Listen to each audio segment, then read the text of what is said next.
Bonjour à toutes et à tous, bienvenue sur votre chaîne d'info régionale en ce mercredi 11 juillet. Nouvelle édition du journal de la rédaction avec d'abord vos prévisions météo et encore quelques perturbations nuageuses qui vont se dissiper cet après-midi. Enfin le retour de la pluie quand même ce matin dans la région. Ça fera du bien aux jardins et aux cultures. Les températures vont avoir du mal à remonter quand même cet après-midi malgré le retour du soleil. Et je vous le dis, ces perturbations matinales vont se dissiper, laisser place au soleil en seconde partie de journée. Seulement 19 degrés à Dunkerque, 20 à Calais et à Boulogne, 22 degrés à Saint-Omer et 23 à Lille. On évoquera bien évidemment la météo avec les prévisions complètes juste après ce journal. Mais avant toute chose, la une de cette édition, c'est évidemment l'événement, l'actualité nationale. La victoire hier, 1-0 de l'équipe de France face à la Belgique en demi-finale de Coupe du Monde et la qualification des Bleus pour la finale. Partout, notamment ici sur ces images à Lille, des milliers de personnes s'étaient réunies dans les bars, à la maison ou au Zénith, entre amis ou en famille pour suivre ce match décisif. Les dernières minutes ont été assez stressantes, mais la délivrance n'en fut que plus belle au coup de sifflet final, avec les traditionnels concerts de klaxons dans les rues, les défilés de bleu, blanc, rouge. Hier soir, les rues de Lille étaient noires de monde, et bien évidemment la Grand Place qui s'est remplie en quelques minutes après la fin du match. La Marseillaise, le clapping, tout y est passé pour le bonheur de tous. Autre image, même scène de joie sur le littoral, ici à Calais. Dès la fin du match, tout le monde s'est retrouvé également dans le centre-ville. Rue Royale bloquée pour l'occasion. Certes, il n'y avait pas d'écran géant mis en place par la ville, mais cela n'a pas empêché les Calaisiens de profiter de l'événement et de chanter tous en chœur. La fête a été belle hier soir partout, de Lille au littoral pour la qualification de l'équipe de France en finale. Oui, la France est en finale de la Coupe du Monde, il reste un match, ce sera dimanche à 17 h. Je vous propose quand même de prendre une dose de bonheur hier dans les rues de Calais, des propos recueillis par Corentin Escaillé. On est super heureux, ça fait trop plaisir, carrément. On s'y attendait un petit peu parce que je pense qu'on rêvait tous d'aller en finale et faire comme 98, maintenant c'est notre rêve. 98 à 5 ans et 2018 à 25 ans.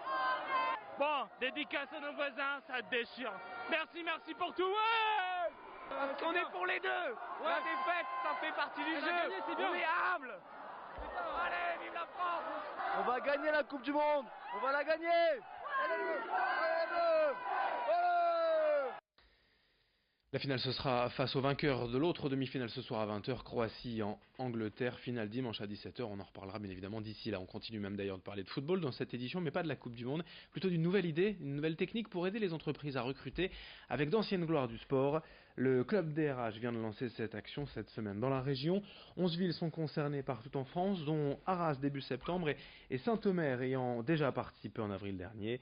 Pour les entreprises, l'idée est de s'associer à un champion le temps d'une journée de recrutement convivial, axé évidemment autour du football, avec notamment un tournoi en salle. Parmi les grands noms déjà venus, citons les champions du monde de 98, Robert Pires ou Emmanuel Petit, Roger Boli, l'ancien Lensois, ou encore le Brésilien Sonny Anderson, tous anciens joueurs internationaux, mais également d'anciens joueurs du LOSC participent, notamment Amara Simba, qui était hier au micro de Nicolas Lebrun.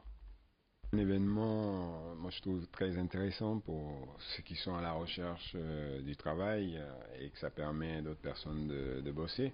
Donc notre impact et notre présence à ces événements qui sont fixés dans pas mal de villes a une importance capitale pour d'autres pères de famille et on trouve ça intéressant. Donc on a répondu présent.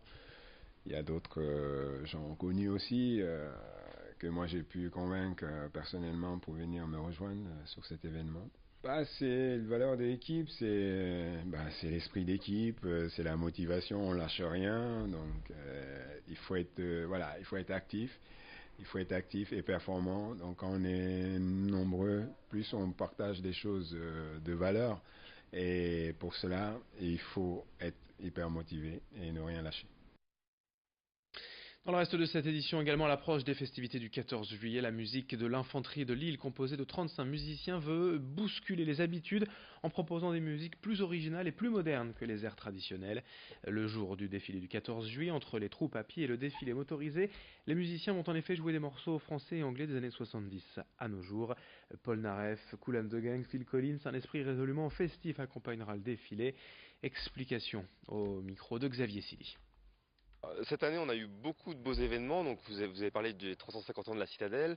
On a fait aussi un beau concert avec 250 enfants de la métropole lilloise. Donc, c'est une année riche en événements. Le 14 juillet, est bien évidemment pour l'année française, est un événement majeur. Donc, on est très content d'y participer.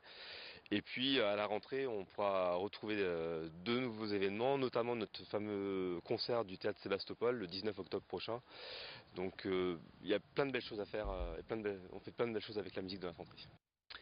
Et puis pour finir ce journal, le grand angle de la rédaction à la découverte des parcs et d'attractions de la région cet été. Nous allons cette fois à Denbroek, près de Saint-Omer, à Denlis Park, un parc ouvert en 1983 qui a su garder un bel esprit de famille. Reportage signé Idil Gunay. C'est sur les bords de la Lys, autour de cette ancienne guinguette, que Denlis Park accueille jusqu'à 240 000 visiteurs par an. Chariots lancés à pleine vitesse, manèges qui tourbillonnent ou train de la mine, tout y est pour garantir des sensations fortes aux plus grands. Et les enfants ne sont pas en reste, eux aussi ont droit à leurs attractions. On a souhaité développer un parc familial. C'est quelque chose qu'on entend un petit peu à toutes les sauces aujourd'hui, mais nous ça a du sens parce que ça fait 30 ans qu'on se développe avec l'idée de proposer un divertissement qui puisse être partagé par les adultes et les enfants. Tout le monde y trouve son compte.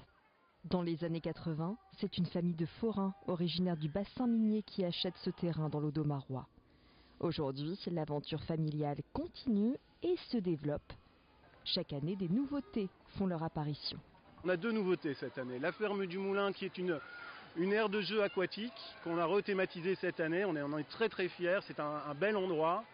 Quand il fait beau comme aujourd'hui, les gens sont ravis d'aller pouvoir s'y rafraîchir, enfants ou adultes. Et puis le squadron qu'on doit apercevoir derrière moi, on virevolte, on tournoie à bord d'avions. Chaque avion est équipé de manettes interactives qui permettent aux passagers de faire vriller ou faire simplement des loopings à l'avion. Alors c'est vrai que ça remue pas mal, mais en tout cas une vraie réussite. On est ravis de cette nouveauté. Denlis Park vous accueille jusqu'au dernier week-end de septembre. D'ici là, vous aurez certainement l'occasion de faire la connaissance de Dena et de Deno, les tortues vedettes à Denbroek. À la fin de ce journal régional, d'autres infos à suivre bien évidemment tout au long de la journée. On est ensemble tous les quarts d'heure pour l'info près de chez vous. Très belle journée à toutes et à tous.